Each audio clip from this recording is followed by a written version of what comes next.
Pada hari ini, Minggu, tanggal 8 September 2024, kita akan mengikuti serangkaian acara Seminar Kesehatan Nasional dengan judul Update Komplementer Terapi in Palliative Care. Acara ini diselenggarakan oleh Sastra Citra Abadi Education, Ibu Nes Sastrayanti Sinaga SK, selaku Founder SCA Education. Yang kami hormati, Ibu Nes Sastrayanti, kami persilahkan. Kami ucapkan selamat datang dan selamat bergabung di ruang Zoom. Ada Ibu Sri Renasti, ada Ibu Dwi, Dr. Dian, dan juga Ibu Mamai. Nanti mereka-mereka yang orang hebat ini akan memfasilitasi kita pada acara kegiatan hari ini. Dan juga kami tidak lupa juga menyapa peserta yang sangat luar biasa yang hadir hari ini, di mana pada pagi hari ini kita punya kesempatan untuk sharing bareng, belajar bersama terkait dengan perawatan palliative care yang dimana memang saat ini menjadi perhatian bagi kita, bagi pasien-pasien yang memang sudah ada di palliative care tetap mendapatkan kualitas hidup yang terbaik sampai pada saatnya juga mereka bisa menerima dengan semua kondisi mereka. Apa yang kita lakukan hari ini adalah bentuk apresiasi kita terhadap tanggung jawab kita, terutama di bidang kesehatan, untuk tetap memberikan pelayanan yang terbaik bagi semua pasien-pasien kita. Nah, inti dari keperawatan paliatif itu adalah membuat pasien itu menjadi lebih nyaman dan mengurangi rasa sakit serta melibatkan banyak tim dalam proses perawatan. Bukan seseorang paliatif atau tidak itu bukan pakai perasaannya, kayak gini. Ini kayaknya nggak boleh kayaknya, ada alatnya ya, ada instrumennya. Nah, mengukurnya itu kita sebut dengan penapisan paliatif atau scoring paliatif. Perawat boleh, dokter boleh, siapapun boleh. Nah, instrumen ini harusnya ada di dalam reka medis. Jadi setiap orang, ya seperti instrumen nyeri, ya kan? Ada instrumen apa lagi ya di rumah sakit itu? Banyaklah instrumen itu, resiko jatuh, ya scoring jatuh. Nah, harusnya paliatif ini juga ada terpasnya di dalam situ. Jadi kalau dia dirasa potensial, ya perawat aja langsung scoring. Terus dikonsulkan ke dokter. Izin bertanya, ya saya Dr. Nurlina dari Rumah Sakit Bayangkara Pusdokes Polri Jakarta. Di tempat kami ada ruangan untuk kemoterapi, saat ini sudah ada banyak pasien. Hanya apakah berguna untuk membuat grup pasien-pasien tersebut? Jadi pasien-pasien itu mempunyai grup. Izin Ibu, tapi ada efek psikologisnya. Jadi pada saat teman saya di kemo dengan CA Mame, hasilnya udah bagus, tetapi kemudian dia mengatakan teman-temannya sudah banyak yang tidak ada di grup itu. Betul. Jadi itu mempunyai efek psikologis juga. Menurut Ibu, apa perlu grup itu atau bagaimana sebaiknya? Terima kasih, Ibu. Iya, alhamdulillah. Terima kasih sekali, dokter. Saya Dr. Nurlina. Saya Dr. Nurlina. Terima kasih. Dokter, saya bertanya. Betul sekali. Memang dari hasil riset itu menunjukkan peran komunitas itu penting. Jadi mereka merasa senasib sepertanggungan gitu ya, dan komunitas itu saling support. Artinya mereka tanpa disuruh ya, tanpa punya keterikatan secara keluarga atau apa, ada rasa ingin saling mendukung. Tetapi efek sampingnya betul sekali. Bila satu persatu mulai hilang, kemudian ada rasa ini. Nah, kalau dari pandangan saya, dokter, komunitas ini tetap ada. Memang secara sisi negatifnya ada, tapi sisi positifnya lebih banyak. Nah, untuk sisi negatif ini bisa diantisipasi dengan meningkatkan kesiapan para pasiennya, bahwa yang namanya hidup ini sakit ataupun tidak sakit kan kita pasti akan mati, begitu ya Bapak Ibu ya. Nah, artinya dimulai dipahamkan atau dibuka kesiapannya menjelang kematian. Bahwa setiap orang itu pasti akan mati. Nah, ini artinya ada bahasa mungkin di Jakarta ya, dengan budaya-budaya tertentu, kita di Jawa, bagaimana memahamkan atau menyiapkan seseorang itu untuk menghadapi kematian.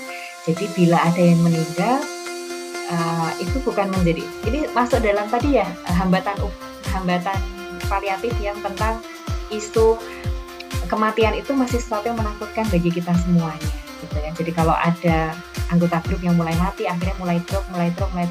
Nah justru dari situlah kita mulai pendekatan untuk bagaimana setiap orang itu ikhlas dan siap bila menghadapi bahasa atau berita kematian.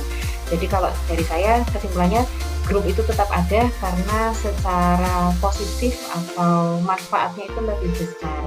Nah, efek psikologis ini kita antisipasi dengan memberikan pendampingan dan pemahaman baik dari agama ataupun budaya tentang persepsi kematian. Jadi bagaimana seseorang itu melihat kematian ya, bukan sesuatu yang menakutkan, tapi kematian itu keniscayaan, sebuah kepastian. Sakit nggak sakit kita pasti mati, kan gitu ya. Ya saya sih karena lagi nggak sakit ngomongnya seenak itu ya. Seandainya saya dalam kondisi sakit mungkin tidak sering. Nah inilah dokter dan perawat kemudian dengan kepekaan hati dan sensitivitasnya kita menggunakan bahasa yang paling halus untuk memahamkan mereka bahwa kematian itu sebuah kepastian. Ya, tidak perlu dihindari, jangan juga ditakuti, tapi kita perlu berdamai atau bersahabat. Begitu dari saya, dokter, mohon bila ada hal yang mau ditanggapi begitu. Perkenankan izin menyampaikan beberapa riset gitu yang coba kami kembangkan di paliatif khususnya untuk komplementer apa saja sih terapi yang bisa dilakukan di area kita keperawatan ataupun nanti pada akhirnya kita kolaborasikan dengan teman-teman Bapak Ibu yang ada di medis begitu. Nah, ini beberapa terapi yang dapat kita kembangkan. Memang ada beberapa dasar hukum yang menjadi acuan kita, nanti sedikit kita singgung di belakang. Yang pertama adalah senam diabetes mellitus. Itu bagian yang sering sekali dibutuhkan oleh masyarakat yang ada di sekitar Jawa begitu, karena senam ini terapi aktivitas yang kalau dilakukan secara kontinu, rutin dan durasi yang cukup pasien. Kemudian yang kedua adalah ada terapi imajinasi terbimbing, kemudian ada perawatan paliatif khusus pada kusta, dan ada pada pasien yang ya kalau di hari ini memang bukan pasien kronis itu, tetapi ternyata ada support pemulihan recovery cairan elektrolit yang dia butuhkan selain dengan terapi-terapi lain. Kemudian terapi tawa, kemarin riset kami lakukan di tahun 2021 dan di 2023-2024 ini kami mencoba untuk mencari evidence base terkait dengan akupressure dan juga kurkuminoid. Dalam hal ini diambil dari ekstrak kunyit. Terapi aktivitas itu juga bisa diberikan kepada pasien dalam kondisi paliatif. Misalnya pasien paliatif itu salah satunya kan gangguan mobilitas ROM gitu, pasien stroke dan yang lain, monggo bisa ditolong oleh fisioterapi yang pasti lebih tahu apa saja titik-titik yang perlu dikuatkan. Sebagai pendahuluan bahwa perkembangan demografi ya, baik itu epidemiologi penyakit ya yang sangat berpengaruh terhadap kehidupan sehari-hari, yaitu penyakit kronis, itu menyebabkan kebutuhan perawatan paliatif semakin meningkat. Dan disebutkan bahwa sepertiga negara di dunia tidak memiliki akses terhadap perawatan paliatif ya untuk penyakit kronis. Mungkin tadi di salah satu peta ya dari yang disampaikan oleh Bu Dwi bahwa kita termasuk kategori 3A yang memberikan perawatan paliatif yang terisolasi, artinya belum terekspos dengan baik. Kemudian disebutkan juga bahwa setiap tahunnya diperkirakan ada 6,5 juta penderita kanker yang membutuhkan perawatan paliatif sampai akhir hayatnya, dan dari kasus pasien-pasien dengan penyakit kronis ada 25,7 juta jiwa, namun hanya 14% yang baru menerima ya. Artinya dia membutuhkan tapi baru menerima itu sekitar 14%. Banyak pasien paliatif dibawa ke rumah sakit oleh keluarga karena beban dia secara fisik, finansial, kemudian hubungan kurangnya engage ya, kedekatan pasien dengan keluarga, hanya kadang dibawa ke rumah sakit ditelantarkan seperti itu. Tapi tidak semuanya seperti itu ya, mungkin ini kasus aja, itu biasanya karena suaminya nggak bener lah, ibarat suaminya yang nggak jelas itu yang minta nikah lagi atau karena udah capek gitu kan. Jadi ya bagaimana peran perawat, biasanya kita melakukan pengkajian apa sih penyebabnya saya pasien seperti ini dibawa ke rumah sakit sendiri seperti itu ya. Nanti biasanya kita melibatkan tim social worker, kemudian sampai keluarganya mau jemput dan mau datang dan mau menemani dia kalaupun memang dikasih untuk dirawat, karena misalnya pasien dengan anemi berat ya, pasien paliatif dengan HB3 misalnya. Kalau pasiennya masih HB-nya 9-10, oke lah kita pulangin. Tapi kadang pasien-pasien paliatif memang kondisinya sudah sangat-sangat buruk ya.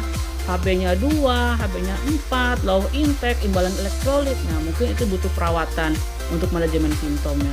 Perawat adalah kita mengkomunikasikan di dalam tim, kemudian kita koordinasi dengan tim paliatif untuk manajemennya.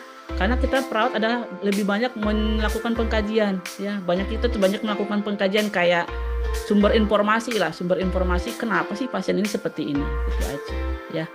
Itu aja. Kemudian untuk EBP-nya ya tadi banyaknya terkait manajemen nyeri, cemas dan kurang istirahat gitu. Jadi perawatan kulit pada pasien paliatif sebenarnya adalah pendekatan yang dilakukan untuk meningkatkan kualitas hidup pasien dan keluarga tanpa memandang diagnosis dan stadium penyakit pasien. Perawatan kulit pasien paliatif ini sebenarnya ditujukan untuk mengurangi rasa sakit fisik atau mungkin mental dan spiritual pada pasien sakit menahun atau kritis. Kalau serosisnya makin parah, apakah berarti penyakit yang mendasari makin parah? Tidak selalu seperti itu. Tetapi memang pada keadaan-keadaan tertentu, misalnya diabetes, itu pasien bisa mengalami kekeringan kulit, tetapi derajat kekeringan kulitnya bukan berarti menandakan bahwa diabetesnya akan semakin parah, seperti itu. Kenapa terjadi kekeringan kulit misalnya pada pasien-pasien kronis kan lebih selain dari faktor internal dari penyakitnya juga bergantung dari perawatan sehari-hari kulit pasien. Jadi tidak selalu bahwa serosisnya makin parah karena penyakitnya makin parah. Bisa saja perawatan sehari-hari dari kulitnya yang salah yang mempengaruhi kekeringan kulit pasien tersebut, seperti itu.